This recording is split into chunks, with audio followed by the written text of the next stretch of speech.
In a victory for Republicans, the Virginia Supreme Court tossed out a new congressional map that was approved by voters just last month. As you can see here from these two maps, Democrats gained as many as 4 House seats in that referendum.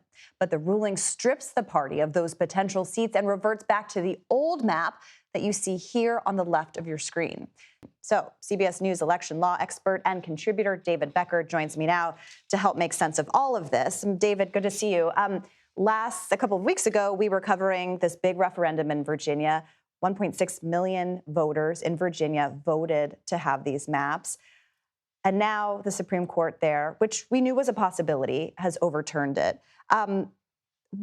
What's behind this? How did it get to this point, and why did they strike it down? So a majority of the court, as a 4-3 decision, said that basically the legislature had not completed jumping through all of the procedural hoops it needed to jump through by the right time in order for this to be passed in time for this next year's election, in time for the referendum that just happened.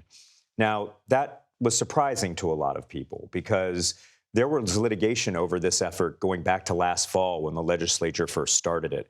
And the Supreme Court of Virginia had many opportunities to tell the legislature, to tell the map drawers that these are the hoops you need to jump through. Specifically, you need to get the maps done before, quote unquote, election day, which the majority of the court, these 4 justices, said was the beginning of early voting. That's not really the way we usually think of Election Day. If you think about Election Day in the United States, we think of Election Day as the last day of voting, even though states have early voting well before it. The dissent says this was not the way it's interpreted in Virginia either. And the 3 dissenting justices, including the Chief Justice, really called the majority out for, appearing to have played politics here in a way that, took away the will of the people, the millions of Virginia voters who voted on this referendum. So what the Supreme Court says will stand. There's no opportunity to challenge this before. Well, this is a state law issue, so the Virginia Supreme Court is the last word on that state law issue. However, Governor Spanberger has said they're going to try to move something through the legislature again. Whether that will stand or not, I don't know. We'll see. But what I'm really watching is how the justices and the judges all around the country are being perceived by the American people. Last week, we saw the Supreme Court, by a 6-3 vote, overturn decades and decades of precedent on the Voting Rights Act, which has led to a feeding frenzy on redistrictings around the country, particularly amongst Republicans. The Florida plan is going to go up before the Florida Supreme Court. There is a constitutional provision in Florida law that says you can't have a partisan gerrymander. That's a 24-4 plan.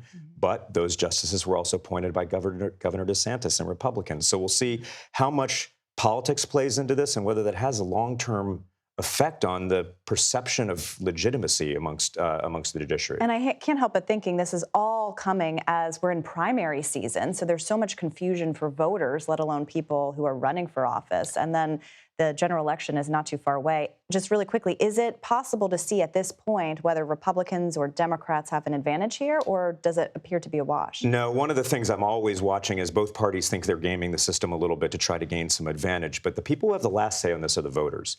And minor turnout differentials can really change how these plans go out. And that's why we saw things like wave elections in 1994, 2010, 2018. We could see a wave election this year as well. And that could upset all of the expectations of the parties, especially when parties, in order to maximize their gains, need to minimize some of their margins to get more districts. And so some of those districts they might be drawing might become vulnerable to a wave election. Interesting to watch, and we'll keep an eye on those other states. David Becker, thank you as Thanks, always Caitlin. for your time.